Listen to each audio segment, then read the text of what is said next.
Home birth, വീട്ടിലെ പ്രസവം, ഇത് റിലേറ്റ് ചെയ്തുള്ള ഒരു കോണ്ടൻറ്റ് ഞാൻ 2 ദിവസം മുമ്പ് ഞാൻ ചെയ്തിട്ടുണ്ടായിരുന്നു.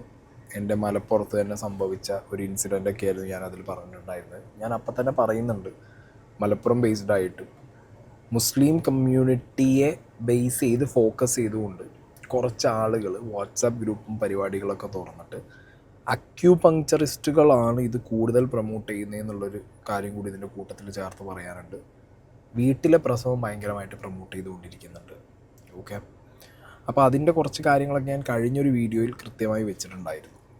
ഇപ്പം എനിക്ക് കുറച്ച് കാര്യങ്ങളും കൂടി ഇതിൽ എക്സ്ട്രാ ആഡ് ഓൺ ചെയ്യണം എന്ന് തോന്നാൻ കാരണം, ഞാൻ കുറച്ചും കൂടി ഡീറ്റെയിൽ ആയിട്ട് ഈ കാര്യങ്ങൾ നോക്കുമ്പോൾ ഈ വീട്ടിലെ പ്രസവം, ഹോം ബർത്ത്, ഇത് എങ്ങനെ ഏത് രീതിയിലാണ് സ്പ്രെഡ് ആവുന്നത്, ആരൊക്കെയാണ് ഇത് സ്പ്രെഡ് ചെയ്യിക്കുന്നത്. ഇപ്പം കഴിഞ്ഞ ഈ മലപ്പുറത്തുണ്ടായ ഈ ലേഡി മരിച്ച കേസിലാണെന്നുണ്ടെങ്കിലും ഒരു ഭയങ്കര ഡൗട്ട്ഫുൾ ആയിട്ടുള്ള 1-2 എലമെൻറ്റ്സ് എനിക്ക് പേഴ്സണലി തോന്നിയിട്ടുണ്ടായിരുന്നു.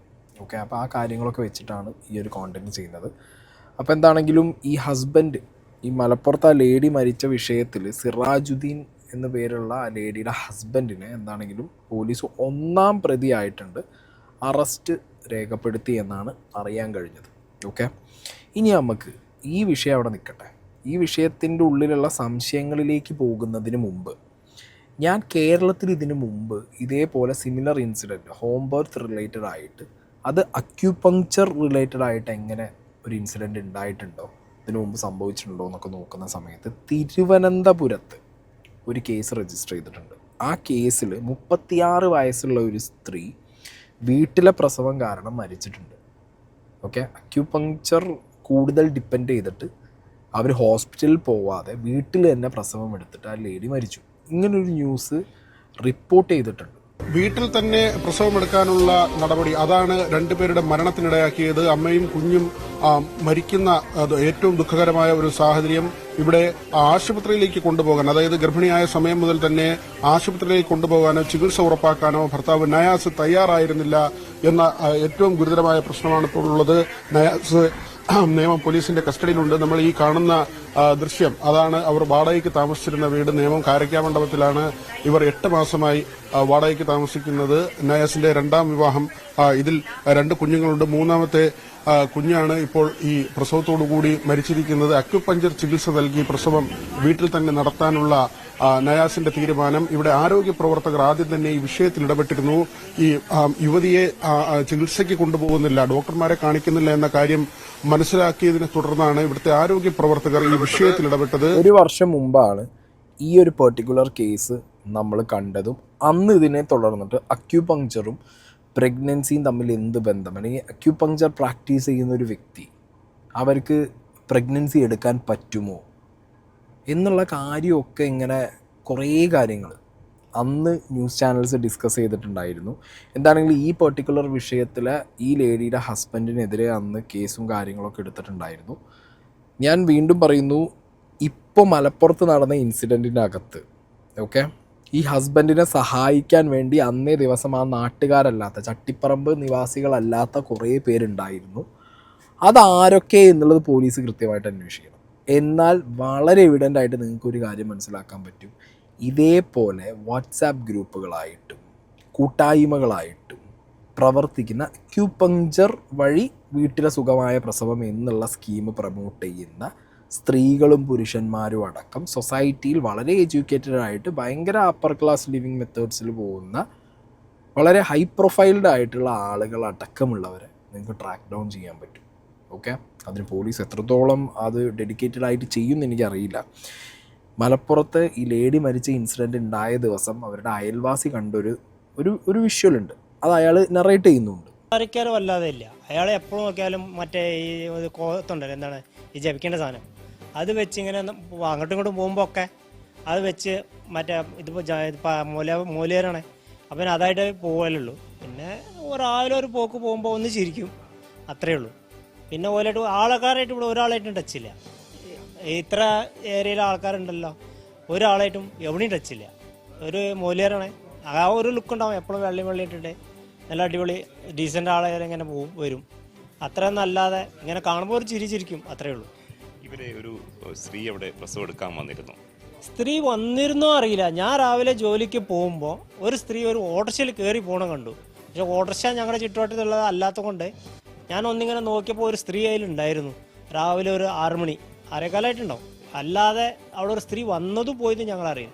പോയത് മാത്രം ഈ ജസ്റ്റ് ഇങ്ങനെ ഓട്ടോറിക്ഷയിൽ ഇരുന്ന് പോകണോണ്ട് ഞാൻ സാധനം ബാക്കിലല്ലേ വെക്കുക. അപ്പോൾ അവിടെ നിന്ന് ഇങ്ങനെ എടുത്ത് വണ്ടിമേ വെക്കുമ്പോൾ ഒരു ഓട്ടോറിക്ഷ വന്നു.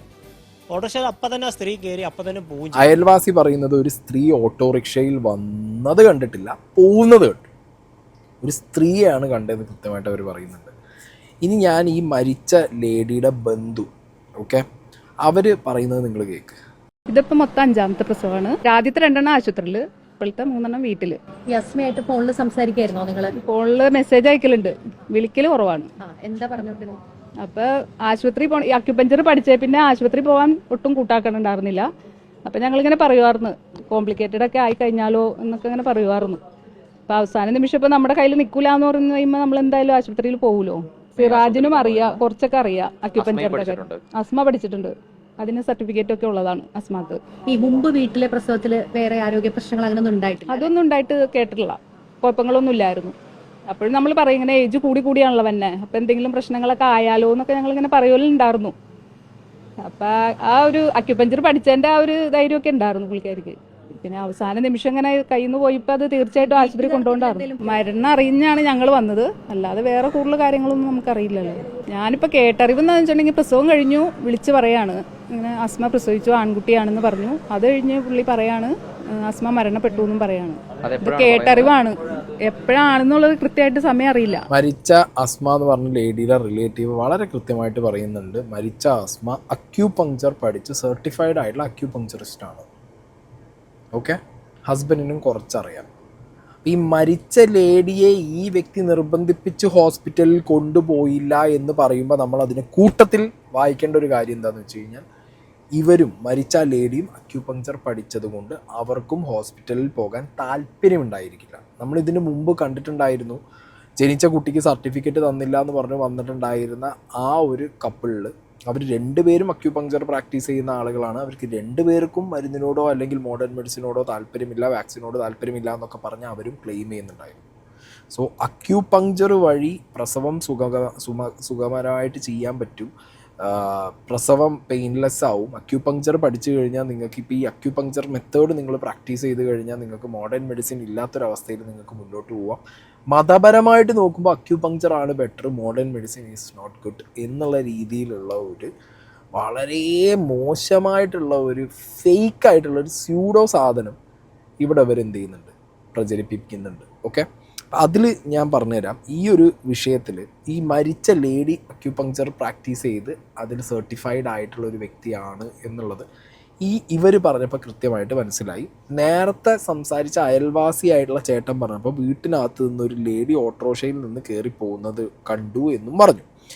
ഇനി അന്നേ ദിവസം ഈ ലേഡിയുടെ ബോഡി എടുക്കാൻ വന്ന ആംബുലൻസ് ഡ്രൈവർ അവരുടെ വീട്ടിൽ, മലപ്പുറം ചട്ടിപ്പറമ്പുള്ളവരുടെ വീട്ടിൽ, ആ നാട്ടുകാരല്ലാത്ത അയൽവാസികളല്ലാത്ത ഒരു കൂട്ടം സ്ത്രീകളെയും പുരുഷന്മാരെയും കണ്ടിട്ടുണ്ട്.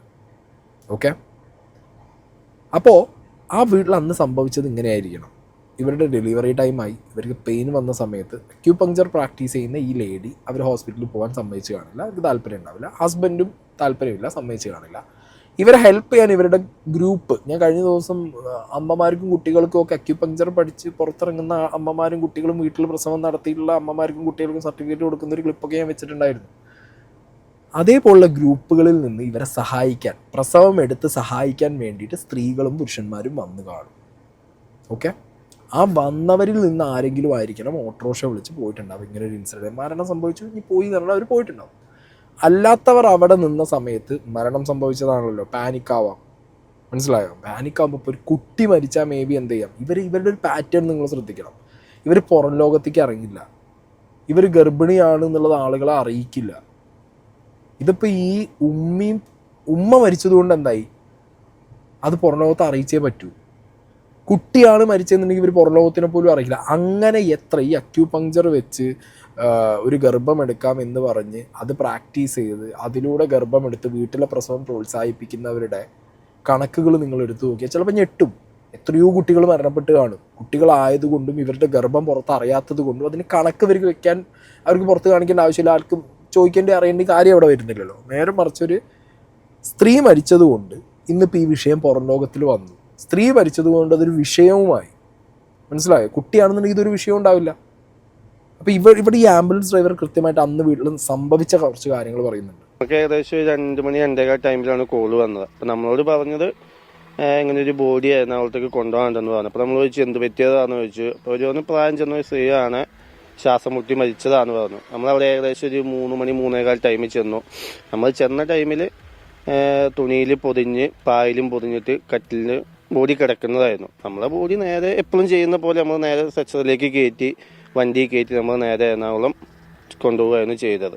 ഇയാളുടെ കൂടെ വേറെ ആരെങ്കിലും ഉണ്ടായിരുന്നോ? സ്ത്രീകളോ ആരെങ്കിലും? ഇയാളുടെ കൂടെ 3-4 സ്ത്രീകളും 3-4 പുരുഷന്മാരും പിന്നെ 2 പിള്ളേരും ഒക്കെ ഉണ്ടായിരുന്നു കൂടെ ആ വീട്ടില്. അവര് ഞങ്ങളെ കൂടെ ബേക്കിൽ 2 കാറിൽ നേരെ എറണാകുളത്തേക്ക് പോരുകയും ചെയ്തു. ബാക്കി അവരെല്ലാവരും ഉണ്ടായതുകൊണ്ട് മറ്റു സംശയം തോന്നിയില്ല? ഇല്ല, അവരെല്ലാവരും ഉണ്ടായിരുന്നു. പിന്നെ അയലക്കത്തൊന്നും ആരും കണ്ടില്ല. പിന്നെ അവിടെ ആരും പറയുന്നതായിട്ട് ഇവര് വാടകയ്ക്ക് താമസിക്കുന്നതാണ്. പൊതുവെ വാടകയ്ക്ക് താമസിക്കുമ്പോൾ അയലക്കാരൊക്കെ ആയിട്ട് വലിയ ബന്ധം ഉണ്ടാവത്തില്ലല്ലോ. അതാണ് അപ്പോൾ ആ ടൈമിൽ വിചാരിച്ചത്. അവിടെ എത്തിയപ്പോൾ വലിയ സംഘർഷമൊക്കെ ഉണ്ടായോ? പ്രയാസമൊക്കെ ഉണ്ടായോ? അവിടെ എത്തി ഏകദേശം ഒരു 5 മിനിറ്റ് നമ്മൾ കാത്തിരുന്നു ബോഡി ഇറക്കാൻ. ലാസ്റ്റ് 5 മിനിറ്റ് കഴിഞ്ഞിട്ടും ബോഡി ഇറക്കുന്നില്ല. അതിൽ നമ്മൾ ചോദിച്ചു, നമ്മളവരോട് പറഞ്ഞു കുറച്ച് ഉള്ളിലേക്ക് പോകാണ്ട്, അപ്പോൾ 3-4 പേര് പിടിക്കാനും കാര്യങ്ങളൊക്കെ വേണമെന്ന് പറഞ്ഞു. അവർ പെട്ടെന്ന് ദേഷ്യപ്പെടാനും കാര്യങ്ങളൊക്കെ തുടങ്ങി. കൂടെ വന്ന ആൾക്കാരെ പിടിച്ച് തല്ലുകയും കാര്യങ്ങളൊക്കെ ചെയ്തു. നമ്മളൊന്നും ചെയ്തൊന്നുമില്ല.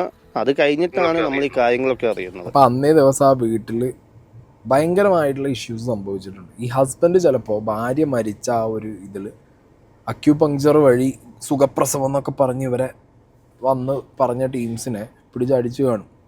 അപ്പോൾ ആ കൂട്ടത്തിൽ നിന്നായിരിക്കണം ഒരു ലേഡി പുറത്തോട്ട് ഓടിപ്പോയതും ഓട്ടോറിക്ഷ കയറിപ്പോയതും ബാക്കിയുള്ളവരവിടെ കച്ചറ ഉണ്ടാക്കുന്നത്. ആംബുലൻസ് ഡ്രൈവർ കണ്ടു എന്ന് പറയുമ്പോൾ അയാൾക്കും ഒക്കെ പരിചയം ഉണ്ടാവണം. ചിലപ്പോൾ കണ്ടാൽ മനസ്സിലാവുന്ന ആളുകളായിരിക്കണം. പോലീസിൽ ഇദ്ദേഹം പോയിട്ട് ഇന്ന് മൊഴി കൊടുക്കുമെന്ന് പറയുന്നുണ്ട്. അതിനെ കൊണ്ട് തുടർന്നുണ്ടാവുന്ന കുറേ അന്വേഷണവും കാര്യങ്ങളൊക്കെ നടക്കുമ്പോൾ ഇതിൽ ഈ അക്യൂപങ്ക്ചർ വഴിയുള്ള പ്രസവം എന്നുള്ള രീതിക്ക് ഇത് ചെയ്തിട്ടാണ് ഇങ്ങനെ സംഭവിച്ചതെന്നുണ്ടെന്നുണ്ടെങ്കിൽ ഇതാരൊക്കെയാണ് ഇത് പ്രൊമോട്ട് ചെയ്യുന്നത്, ഏത് ഗ്രൂപ്പിൽപ്പെട്ട ആളുകളായിരുന്നു അന്നേ ദിവസം ഇയാളുടെ വീട്ടിലുണ്ടായിരുന്നത് എന്നുള്ളതൊക്കെ പോലീസ് അന്വേഷണത്തിൽ തെളിയട്ടെ. ഞാൻ പറഞ്ഞല്ലോ, അക്യൂപങ്ക്ചർ വഴി ഗർഭം സുഖമാവും, നിങ്ങൾ ഹോസ്പിറ്റലിലേ പോകണ്ട, നിങ്ങൾ മരുന്ന് കഴിക്കണ്ട എന്ന് പറയുന്ന ഒരു ടീം ഇവിടെ ഉണ്ട്. ഞാനിവിടെ 3 വർഷം മുമ്പ് അക്യൂപങ്ക്ചർ അക്കാഡമി അക്യുപങ്ക്ചർ അക്കാഡമി എന്ന് പറഞ്ഞുള്ളൊരു ചാനലിൽ വന്നിട്ടുള്ളൊരു വീഡിയോയുടെ ചെറിയൊരു പാട്ട് ഞാനിവിടെ വയ്ക്കാം. ഞാൻ ഞങ്ങളുടെ 4ാമത്തെ കുഞ്ഞിനെ പ്രസവിച്ചിരിക്കുന്നു. ഞങ്ങളുടെ വീട്ടില് ഞങ്ങളുടെ ബെഡ്റൂമിൽ സക്കരിയാക്കാന്റെ കൂടെ ഇരുന്നിട്ട് ഒരു അക്യുപങ്ക്ചറിസ്റ്റിന്റെ സഹായത്തോടെ ഞങ്ങളുടെ വീട്ടിൽ പ്രസവിച്ചു. അൽഹംദുലില്ലാ, ഞങ്ങൾക്കിപ്പോൾ 4 മക്കളുണ്ട്. എന്റേത് ആദ്യത്തേത് സിസേറിയൻ ആയിരുന്നു. 2ാമത്തേത് പ്രകൃതി ചികിത്സയിലൂടെ സാധാരണ പ്രസവമായി. 3ാമത്തേത് ഹോസ്പിറ്റലിൽ പ്രസവിച്ചു. ഇപ്പോൾ അൽഹംദുലില്ലാ 4ാമത്തേത് ഞാൻ വീട്ടിലാണ് പ്രസവിച്ചത്. ഇത് ഞങ്ങളുടെ ജീവിതത്തിൽ ഏറ്റവും സന്തോഷകരമായിട്ടുള്ള ഒരു കാര്യമാണ്.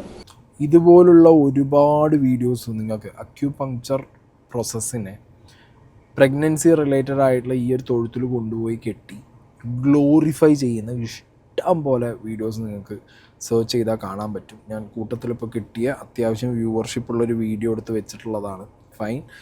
അപ്പോൾ എന്താണെങ്കിലും ഇനി ഞാൻ കാണിക്കാൻ പോകുന്നത് ഒരു മേജർ കാര്യങ്ങളാണ്.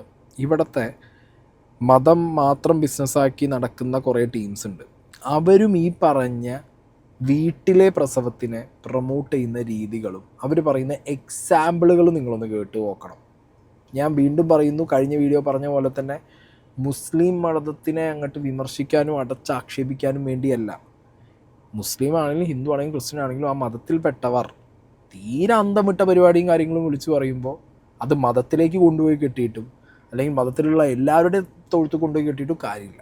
അത് ആ വ്യക്തി അങ്ങനെ കണ്ടാൽ മതി. ആ ഒരു രീതിയിലുള്ള വിമർശനം തന്നെയാണ് ഞാൻ വീണ്ടും പറയുന്നത്. ഇവരൊക്കെ പറഞ്ഞുകൊണ്ടിരിക്കുന്നത്, ഇവരൊക്കെ ഈ സർക്കുലേറ്റ് ചെയ്യുന്നതുമായിട്ടുള്ള ഈ സ്യൂഡോ സാധനം സൊസൈറ്റി ദയവ് ചെയ്തിട്ട് ഇത് മനസ്സിലായി. എസ്പെഷ്യലി മുസ്ലിം സഹോദരന്മാരും സഹോദരികളും നിങ്ങൾ ഇങ്ങനത്തെ ട്രാപ്പിൽ പോയി പെടാതിരിക്കും. ഈ വീട്ടിലെ പ്രസവം എന്ന് പറയുമ്പോൾ അതിൻ്റെ കോംപ്ലിക്കേഷൻസ് വളരെ കൂടുതലാണെന്നുള്ളത് ദയവ് ചെയ്ത് തിരിച്ചറിയുക. ആനന്റെ പ്രസവത്തിന് അത്ര അടങ്ങൽ വിളിച്ച പ്രസവം വേറെ നിങ്ങൾ ചിന്തിച്ചു നോക്കിയാൽ സുബ്ഹാനല്ലാഹ്, ഇന്ന് വരെ ഹോസ്പിറ്റലിൽ വെച്ചിട്ടില്ല. സുബ്ഹാനല്ലാഹ്, അല്ലാഹ് അല്ലാഹ് അല്ലാഹ് അല്ലാഹ്. പൂച്ച 6 പെറുന്ന്, ആ ആട് പെറുന്ന് 2, 3, 4. നായ മൂന്നാം മാസം പേരുണ്ട്, ഇന്ന് വരെ ഒരു ഹോസ്പിറ്റലിൽ വെച്ചിട്ടില്ല. ഗർഭം ഒരു രോഗമല്ല, രോഗികളെ കൂട്ടത്തിലേക്കാണ് ഹോസ്പിറ്റലിൽ. ചില ഹോസ്പിറ്റലിൽ പ്രസവിക്കാനായിട്ട് ഹോസ്പിറ്റൽ. സുബ്ഹാനല്ലാഹ്, ഇത്ര നല്ലൊരു ബിസിനസ് വേറില്ല. എന്തും പറയാം, പേടിക്കാൻ ആളുണ്ടല്ലോ. ഞങ്ങളതിനിട്ടില്ല. ജാഫറൂലിയര് പെണ്ണുങ്ങൾ വെറ്റ് 2 വീട്ടിൽ നിന്ന്, എന്റെ പെണ്ണുങ്ങൾ 9 വെറ്റ് വീട്ടിൽ നിന്ന്. പുറത്ത് വിട് ഈ വിഷയമൊക്കെ, പുറത്ത് പോട്ടെ, ഇത് ഡേറ്റ് പിടിച്ചേക്കണ്ട, പുറത്ത് പോട്ട് ഇതൊക്കെ. 9 പ്രസവിച്ച് ഹോസ്പിറ്റൽ എന്ത് ഡോക്ടർ എന്ത് അറിയില്ല. എന്റെ ഭാര്യ ഏത് 1-ാം മാസം മുതൽക്ക് 10-ാം മാസം വരെ ഡോക്ടർ നമ്മൾ തന്നെ, വേറില്ല ഒരു ഡോക്ടറും അറിഞ്ഞിട്ടില്ല. ഒരു പരിശോധന സ്കാനിങ് ഒന്നുമില്ല. ഈ സ്കാനിങ് ഇവിടെ വന്ന കാലത്ത് ഭയങ്കര അപകടമായിരുന്നു. പെട്ടെന്ന് ചെയ്യാൻ പറ്റില്ല. സ്കാനിങ് സെന്ററിൽ ചെന്നിട്ട് സ്കാനിങ് ചെയ്യാൻ പറ്റില്ല, ഡോക്ടറെ സമ്മതം വേണം. ഇതിനത് സുബിനൂപിക്കാത്ത് ചെയ്യാൻ പോവാ, അപകടം വരും ചങ്ങായേ. ഈ രശ്മികൾ കടത്തി വിട്ടിട്ട് ഈ ഭ്രോണം കേടുവരും. അല്ല പടച്ചോനെ, രശ്മികൾ കടത്തി വിടുന്നൊക്കെ പറഞ്ഞു. മൂപ്പര് ഏതോ വലിയ സയൻറ്റിസ്റ്റിനെ പോലെ സംസാരിക്കുന്നുണ്ട്. തലയ്ക്കെട്ട് കിട്ടിയ മുതലിനോട് ചോദിക്കാനുള്ള 1-2 ചോദ്യങ്ങളുണ്ട്. ആന, പട്ടി, പൂച്ച എന്നൊക്കെ പറഞ്ഞിട്ടാണ് ഈ വ്യക്തി ഒരു പ്രസവം കമ്പയർ ചെയ്യുന്നത്. ഒരു മനുഷ്യൻ്റെ പ്രസവം കമ്പയർ ചെയ്യുന്നത് പട്ടി, പൂച്ച, ആന എന്നൊക്കെ പറഞ്ഞിട്ടാണ്. ആന പോവാറുണ്ടോ, പട്ടി പോവാറുണ്ടോ, പൂച്ച പോവാറുണ്ടോ? പൂച്ച 6 പെറാറില്ലേ, പട്ടി 3 മാസത്തിൽ പെറാറില്ലേ, ആനപ്പേറല്ലേ ഏറ്റവും വലിയ റിസ്ക് ഉള്ളത് എന്നൊക്കെ ചോദിക്കുന്ന ഈ വ്യക്തി അവിടെ കമ്പാരിസൺ തന്നെ നോക്ക് നിങ്ങൾ. ഒരു പ്രസവം, ഒരു മനുഷ്യൻ്റെ പ്രസവത്തിനെ കമ്പയർ ചെയ്യുന്നത്. പ്രസവം ഓക്കെ, ബട്ട് ആ പ്രസവം കമ്പയർ ചെയ്യുന്ന രീതിയാണ് ചോദിക്കുന്നത്. അങ്ങനെയാണ് ഇയാളുടെ ഒരു ചോദ്യം. ആനയോ പട്ടിയോ പൂച്ചയോ യൂറോപ്യൻ ക്ലോസ്റ്റിൽ പോയിരിക്കുമോ? ആനയോ പട്ടിയോ പൂച്ചയോ ഇങ്ങനെ കൈ കൊണ്ട് കുഴച്ച് തിന്നുമോ? ആനയോ പട്ടിയോ പൂച്ചയോ ഈ മൊബൈൽ ഫോൺ ഉപയോഗിക്കുമോ? ഇതേപോലെ മൈക്കിൽ വന്ന് വർത്താനം പറയും. ഇവിടെ ഈ മനുഷ്യനും മൃഗങ്ങളും തമ്മിലുള്ള ബേസിക് വ്യത്യാസം മനസ്സിലാക്കിയിട്ട് വേണ്ടേ? അതില്ല. പ്രസവം അങ്ങോട്ട് വരുമ്പോഴത്തേക്ക് മൂപ്പർക്ക് അങ്ങോട്ട് പറയണം ആന ഹോസ്പിറ്റലിൽ പോലുണ്ടോ, പട്ടി പോലുണ്ടോ, പൂച്ച പോലുണ്ടോ. ഇനി ഇയാളുടെ അറിവിലേക്ക് പറയുന്നു. എൻ്റെ വീട്ടിൽ ഡോഗ്സ് ഉള്ളതാണ്. എൻ്റെ വീട്ടിലെ ഡോഗ്സിന് പ്രസവവും കാര്യങ്ങളൊക്കെ ആയിരുന്ന സമയത്ത് ഞാൻ പെറ്റ് ഹോസ്പിറ്റലിൽ കൊണ്ടുപോയിട്ടുണ്ട്. പിന്നെ നാച്ചുറലായിട്ട് ജീവിക്കുന്ന സാധനങ്ങൾ അവരൊക്കെ എന്ന് പറഞ്ഞാൽ അതിനോട് അഡാപ്റ്റഡാണ്. ഇപ്പം ആദിവാസികളായിട്ട് ജീവിച്ചിരുന്ന മനുഷ്യൻ്റെ കാലഘട്ടം, അതായത് നമ്മൾ കാട്ടുവാസികളായിട്ട് ജീവിച്ചിരുന്ന കാലഘട്ടം, നമ്മളുടെ ഈ പറഞ്ഞ മോഡേൺ രീതികളൊന്നും ഇല്ലാത്ത കാലഘട്ടത്തിൽ നമ്മൾ അതിൻ്റെ അഡാപ്റ്റേഷനായിരുന്നു. ഇപ്പം ഇങ്ങോട്ട് വരുമ്പോൾ നമ്മളെ ജീവിതത്തിൻ്റെ ശൈലികൾ മാറി, ടൈമിങ്സ് മാറി, ഭക്ഷണം മാറി, സോ ആ പ്രോസസ്സേ മാറി. സോ നമുക്ക് ഇനി വരും കാലഘട്ടത്തിൽ നമുക്ക് അഡ്വാൻസ്ഡ് സിസ്റ്റത്തിൻ്റെ ആവശ്യമുണ്ട്. ലൈഫിൻ്റെ എല്ലാ സ്റ്റേജിലും അത് വേണം. ഇയാളിപ്പോൾ ഇത്രയും കമ്പാരിസൺ നടക്കുന്നില്ലേ? പട്ടിയും പൂച്ചയോ ആനയോ തുണി എടുക്കാതെ തുണിയൊക്കെ എടുത്തിട്ട് ഡ്രസ്സൊക്കെ ഇട്ടിട്ടാണ് നടക്കുന്നത്. ഊരി വെച്ച് നടന്ന ആളങ്ങൾ ആ നല്ലത് പറ്റുമോ? നിങ്ങളെ കൊണ്ട് ഫുള്ള് മൂടി പോച്ചിട്ടാണ് നിങ്ങളെ പെണ്ണുങ്ങളെയും കൊണ്ടുപോയി നിങ്ങളും നടക്കുക. എന്തിനാ അതിൻ്റെ ആവശ്യം? പട്ടിയും പൂച്ചയൊന്നും തുണി എടുക്കാതെ നടന്നാൾ പറ്റുമോ ഇയാളെ കൊണ്ട്? ഇതേപോലെ അന്തം വിട്ട വർത്താനം പറയുന്ന കുറേയാണ്. ഇനി സ്കാനിങ്ങിനെ കുറിച്ചിട്ട് ഇയാളുടെ ഒരു ക്ലാസ് ഉണ്ട്. അതുകൊണ്ട് കേൾക്കണം. 1-ാമത്തെ സ്കാനിങ്ങിൽ കുട്ടിന്റെ കിഡ്നി കേടുന്നു. 2-ാം സ്കാനിങ് പറയാണ് കുട്ടിയുടെ കിഡ്നിക്ക് കേടുണ്ട്. 1-ാമത്തെ സ്കാനിങ് നടന്നപ്പോ കുട്ടിയുടെ ബ്രെയിൻ കേട് വന്നു. 2-ാമത്തെ സ്കാനിങ്ങിൽ പറയുന്നു കുട്ടിയുടെ ബ്രെയിൻ കേടുണ്ട്, വെള്ളം നിറഞ്ഞ. അതാണ് എന്റെ ആദ്യത്തെ സ്കാനിങ് ആണ് യൂസീബത്ത് മുഴുവൻ ഉണ്ടാക്കിയത്. മനസ്സിലാക്കി വെച്ചോ. കുട്ടിയുടെ കുഞ്ഞു ഹൃദയം, ആ ഹൃദയം പ്രവർത്തിക്കുന്നില്ല. നിന്റെ സ്കാനിങ് കൊണ്ട് സംഭവിച്ചതാണത്. പ്രവർത്തിക്കാത്തത് സ്കാനിങ് കൊണ്ട് കണ്ടതല്ല, സ്കാനിങ് കൊണ്ട് പ്രവർത്തിക്കാതിരുന്നതാണ്. ഇതൊന്ന് ചിന്തിക്കുന്നത് നന്ന് മുസ്ലിമീങ്ങളെ. ജാഫർ സഖാഫിന്റെ ഭാര്യ എത്ര പറ്റണം? 5 വീട്ടിൽ നിന്ന് തന്നെ, 2 കുട്ടികളിലൊക്കെ പ്രസവം വീട്ടിൽ നിന്ന്. ഞങ്ങളൊക്കെ അങ്ങനെ തന്നെ. എന്റെ മകളെ ഭർത്താവ് 2 വെറ്റ് പെരീന. ഒരു ഹോസ്പിറ്റൽ കണ്ടിട്ടില്ല, ഒരു ഡോക്ടറെ കണ്ടിട്ടില്ല. ഏത് ഗർഭമുണ്ട്, ഗർഭം തോരി അന്നോടാരതിന് നിൽക്കാൻ പറഞ്ഞു. ഈ മുസീബത്താണെങ്കിൽ നസീറിന്റെ 6 ഭാര്യ കുട്ടികൾ, എന്റെ അനുജന്റെ, എന്റെ അടുത്ത് പഠിച്ച മക്കളിൽ 90% ഇങ്ങനെ, കുടുംബത്തിൽ മൊത്തം അങ്ങനെ. ഒരു പ്രശ്നവുമില്ല, സ്കാനിങ് ആണ് പ്രശ്നം. ഏനുണ്ട് ഇമാതിരി സൈസ് സാധനങ്ങളൊക്കെ സൊസൈറ്റിയിലുണ്ടല്ലോ എന്ന് ആലോചിക്കുമ്പോൾ തന്നെ പുച്ഛം തോന്നുകയാണ് ഐറ്റങ്ങളൊക്കെ. പിന്നെ മൂപ്പര് പറഞ്ഞ പട്ടി പൂച്ച കമ്പാരിസണിനോട് ഒരു കാര്യം മൂപ്പര് സിമിലർ ആയിട്ട് നിൽക്കുന്നുണ്ട്. മൂപ്പര് പറയുന്ന പ്രസവത്തിൻ്റെ കണക്ക് 6, 7, 8, 10 എന്നൊക്കെയാണ്. 2-ലും 3-ലും അതിന് താഴെ ഇല്ല, ഒന്നൊന്നും ഇല്ല മൂപ്പർക്ക്. മിനിമം 6, 5, 4, 8, 9 എന്നൊക്കെയാണ് മൂപ്പര് പറയുന്നത്. എടോ, സ്വന്തം ഭാര്യമാരെ ഒന്ന് നടുനിവർത്താൻ സമയം കൊടുക്കാതെ, അവരെ വയസ്സ് പോലും പരിഗണിക്കാതെ പെറ്റോ പെറ്റോ പെറ്റോ പെറ്റോ പെറ്റോ പെറ്റോ എന്ന് പറഞ്ഞിട്ട് അനക്കൊക്കെ സുഖമല്ലേ, അവരെല്ലാം അനുഭവിച്ചുകൊണ്ടിരിക്കും. എന്നിട്ട് ആ പാവങ്ങളെ ഹോസ്പിറ്റലിൽ കൊണ്ടിട്ട് വീട്ടിൽ കിടത്തിയിട്ട് പെറിയിപ്പിക്കുക. മൊയലും കുട്ടീനെയൊക്കെയാണല്ലോ വീട്ടിൽ വളർത്തുന്നത്, പെറ്റ് കൂട്ടിക്കാൻ വേണ്ടിയിട്ട് ഒരാളെ വെച്ചിട്ടുള്ളത്. ഇങ്ങനത്തെ ആൾക്കാരോട് പരമപുച്ഛവും പരിഹാസവും അല്ലാതെ ഒന്നും പറയാനില്ല. ഇത് കഴിഞ്ഞിട്ടില്ല, ഇനി ഇഷ്ടം പോലെ ഉണ്ട് കേട്ടാ. ഖാസിം വലിയുല്ലാഹി തങ്ങളെ മക്കാമിൽ വെച്ചിരിക്കുന്ന വെള്ളം നമ്മുടെ കേരളത്തിൽ കൊണ്ടുവന്നിട്ട് വേദനയില്ലാതെ പ്രസവി നടക്കുന്ന എത്ര വീട്ടുകാരുണ്ട് ഇന്നും നിലനിൽക്കുന്നു. എൻ്റെ പെണ്ണുങ്ങൾ 6 പ്രസവിച്ചു, 3 ആൺകുട്ടികളും 3 പെൺകുട്ടികളും. സുഖമായിട്ട് പ്രസവം നടക്കണം. പ്രസവം കഴിഞ്ഞാൽ ഞാൻ ബാങ്ക് കൊടുക്കാൻ അവിടെ ഉണ്ടെങ്കിൽ പോകാന്നല്ലാതെ ഇവൾക്ക് ഗർഭമാണോ എന്ന് ഞാൻ ബേജാറായിട്ട് നടക്കലില്ല. ഇന്നിപ്പോൾ നമ്മൾ ആൾക്കാർക്കൊക്കെ പെണ്ണിന് ചില ആളുകളൊക്കെ അവരുടെ സ്വകാര്യത്തിൽ ചെവിയിൽ വന്നു കണ്ടാ പറയും, അതെ മോൾക്ക് ഗർഭമാണ്, വല്ല ചെയ്ത്താൻ കൂടിയാൽ മതി. അപ്പൊ എന്താണ് ഈ ഡോക്ടർമാർ ഇവരൊക്കെ കൂടിയിട്ട് ഗർഭം എന്നുള്ളത് ഒരു രോഗാക്കി മാറ്റി. എന്നിട്ട് ഗർഭത്തിന്റെ ലക്ഷണം കാണുമ്പോഴത്തേനും ഒരു പരിശോധന, പിറ്റത്തെ മാസം പിന്നെ പരിശോധന, പിന്നെ പരിശോധന, പിന്നെ പരിശോധന, പിന്നെ പരിശോധനയോട് പരിശോധന. അവസാനം പിന്നത്തെ പരിശോധന ഏതാന്ന് വെച്ചാൽ ഓരൊക്കെ കൈവെട്ടുകാണ് മെഡിക്കൽ കോളേജിക്കാ പിന്നെ പോലെ അല്ലേ. അല്ലാഹു റബ്ബി. പ്രസവിച്ചാലും അങ്ങനെ തന്നെ. ആദ്യത്തെ ദിവസത്തെ മരുന്ന്, പിന്നെ ദിവസത്തെ മരുന്ന്, പിന്നെ ദിവസത്തെ മരുന്ന്. യാ അല്ലാഹ്. ഞാൻ എൻ്റെ കുട്ടിനെ ഡോക്ടറെ കാണിക്കാൻ വേണ്ടി പോയപ്പോൾ ഡോക്ടർ വെച്ച് തുള്ളി മരുന്നൊക്കെ കൊടുത്തിട്ടില്ല.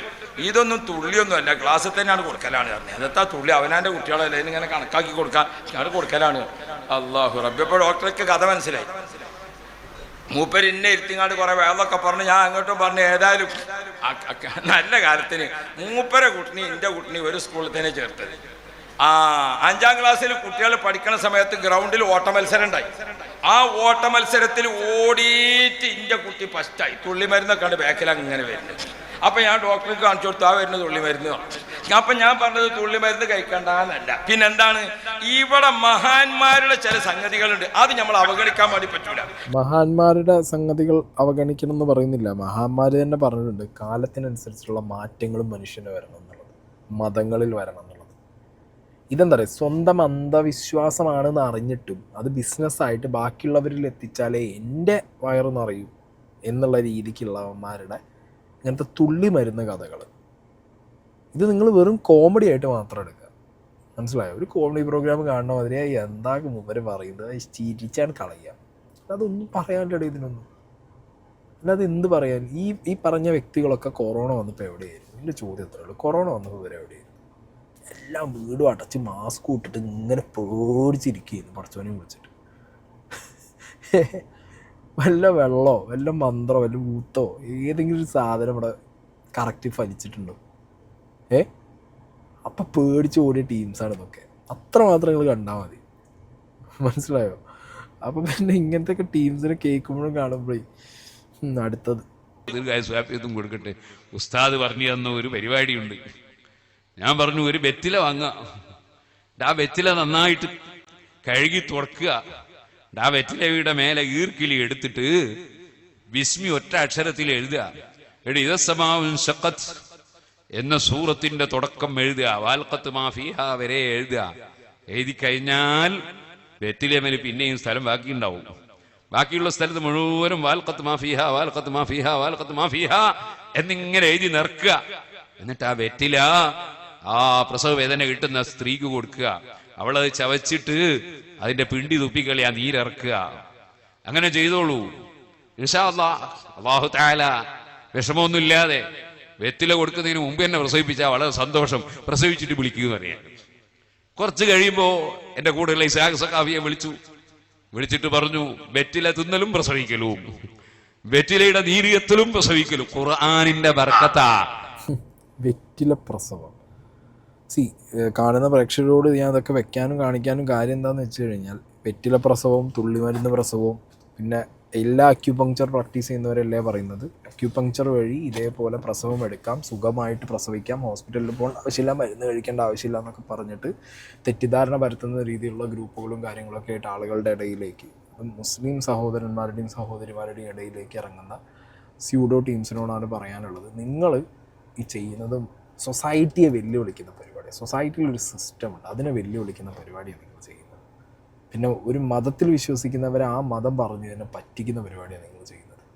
സോ ഇതേപോലുള്ള തട്ടിപ്പിലും വെട്ടിപ്പിലും ഒന്നും പോയി പെടാതിരിക്കുക. ലാസ്റ്റ് മരണം സംഭവിച്ച് ഇതേപോലത്തെ ഒരു ഇഷ്യൂ ആയി കഴിഞ്ഞാൽ നമുക്ക് നമ്മൾ മാത്രമേ കാണൂ. സോ എന്തെങ്കിലും അസുഖം വന്നു കഴിഞ്ഞാൽ ഹോസ്പിറ്റലിൽ പോവുക, ഡോക്ടറെ കാണിക്കുക. ഹോസ്പിറ്റൽസിനും പ്രശ്നങ്ങളുണ്ട്, ഡോക്ടേഴ്സിൻ്റെ ഇടയിലും കുറേ ആളുകൾ ഇതേപോലെ പ്രശ്നക്കാരുണ്ട്, പൈസയ്ക്ക് വേണ്ടി ചെയ്യുന്നവരുണ്ട്. ബട്ട് എല്ലാവരും ഒന്നും അങ്ങനെയല്ല. നമ്മുടെ ആരോഗ്യം നമ്മളതാണ്. അത് നോക്കാനും അത് പ്രോപ്പറായിട്ട് അസസ് ചെയ്യാനുമൊക്കെയാണ് മോഡേൺ മെഡിസിനും ഇവിടെ ബാക്കിയുള്ള സിസ്റ്റങ്ങൾ. ഓക്കെ, അല്ലെങ്കിൽ പിന്നെ നിങ്ങളൊക്കെ നേരത്തെ ഞാൻ പറഞ്ഞ പോലെ നമ്മളെങ്ങനെയാണോ നമ്മുടെ പൂർവികർ ജീവിച്ചതൊക്കെ നമ്മൾ അറിഞ്ഞത് ആ കാലഘട്ടത്തിലുള്ള പോലെ അങ്ങനെ ജീവിക്കണം. പിന്നെ ഒന്നും ലൈഫിലേക്ക് ഒന്നും കൊണ്ടുവരാൻ പാടില്ല. അഡ്വാൻസ്ഡ് ആയിട്ടുള്ള ഒരു സാധനവും നമ്മൾ അഡാപ്റ്റ് ചെയ്യാൻ പാടില്ല ലൈഫിൽ. ചെരുപ്പിടാതെ അങ്ങനെ, തുണി കൊടുക്കാതെ അങ്ങനെ നടക്കുക, മൊബൈലൊന്നുമില്ല. ഭക്ഷണം കഴിക്കുകയാണെങ്കിൽ എന്തെങ്കിലുമൊക്കെ കായോ അതിലൊക്കെ പറിച്ച് തിന്നുക, പച്ചക്ക് പച്ചറച്ച് തിന്നുക, വേവിക്കാനോ ഒന്നും പാടില്ല. തീ ഉണ്ടാക്കുമ്പോൾ അങ്ങനെ കല്ലിൽ അടിച്ചുണ്ടാക്കി, ഇതൊക്കെ തന്നെ എങ്ങനെയൊക്കെ ചെയ്ത് അങ്ങനെയൊക്കെ മൈൻഡ് സെറ്റിലൊക്കെ ജീവിക്കാൻ താല്പര്യമുള്ളവർ ഇതൊക്കെ ഫോളോ ചെയ്തു. അല്ലാത്തവർ ലൈഫിൻ്റെ ഒരു മേജർ 99% ലൈഫ് സ്റ്റൈലിൽ അഡ്വാൻസ്ഡ് സാധനങ്ങളൊക്കെ ഉപയോഗിച്ച് പ്രസവവും കാര്യങ്ങളൊക്കെ വരുമ്പോൾ മതം പറഞ്ഞിരിക്കണു എന്നൊക്കെ പറഞ്ഞിട്ട് നിങ്ങളെ തെറ്റിദ്ധരിപ്പിക്കുന്ന ടീമിനെ വിശ്വസിക്കാൻ പോയി കഴിഞ്ഞാൽ ഞങ്ങൾ പെടും. പിന്നെ ഈ കഴിഞ്ഞ ദിവസം മലപ്പുറത്ത് ഈ ലേഡിയെ ചികിത്സ നിഷേധിച്ച് ഈ വിഷയം ഉണ്ടാക്കിയ ആ ഒരു ഹസ്ബൻഡിനെ നാട്ടുകാർ കൈകാര്യം ചെയ്തതിൻ്റെ വിഷയം കൂടിയുണ്ട്. അതും കൂടി ഞാനിവിടെ വെക്കുകയാണ്. നീ അവനെ എന്തൊക്കെയാ പറഞ്ഞു കൊടുത്ത് പഠിപ്പിച്ചേക്കണെന്നുള്ളത് ഞങ്ങൾക്കറിയില്ലടാ. നീ വെറും നാറിയാന്നുള്ളത് ഞങ്ങൾക്കറിയാലോടാ. നിന്നെ ഇതിന്റെ വീഡിയോ എടുത്തോട്ടോ. മറ്റേ മടവൂർ കാഫിലയുടെ അതിനകത്തേക്ക് ഇടാനുള്ള ഈ തള്ളവിളികൾക്കൊക്കെ ഇതിനും കൂടി ഇവർക്കൊക്കെ ഇതിന്റെ വീതമുള്ളതാ. ഇതിനകത്ത് വീതമുള്ളതാ. ഇതിനകത്ത് ഷെയ്ഖുന നീ ജീവൻ കൊടുപ്പിക്കാതിന്. ഇല്ല, നീ ജീവൻ കൊടുപ്പിച്ചതാണ് ആ പുള്ളിക്ക്. നീ മറ്റേ ചുട്ട കോയിനെ പറപ്പിക്കുന്ന ആളല്ലേ? നീ ചുട്ട കോയിനെ പറപ്പിക്കുന്ന ആളല്ലടാ. നീ ആ പുള്ളിക്ക് ജീവൻ താക്കി. ഞങ്ങളിത് എക്കത്തിന് പറഞ്ഞു വിട്ടേക്കാം.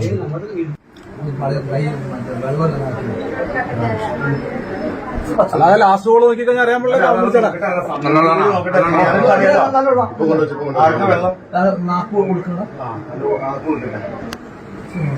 കൊടുക്കാൻ പോണുള്ളൂ. ഇനി കൊടുക്കാൻ പോണുള്ളൂ. നീ കോൾ ചെയ്യണ്ട, നമ്പർ കാട്ടി തന്നാ മതി. നീ ഞാൻ കോൾ ചെയ്യണ്ട. ഫാത്തിമ പ്രസവം എടുക്കുന്ന ഉമ്മ മലപ്പുറം. ആ ഇവരെ നീ എപ്പോഴാ വിളിച്ചേ? നീ മറ്റേ ഈ ആശുപത്രി മറ്റേ ഈ ഇതിന് വേണ്ടിട്ടേ വണ്ടിക്ക് വേണ്ടിട്ട് എപ്പോഴാ വിളിച്ചേ?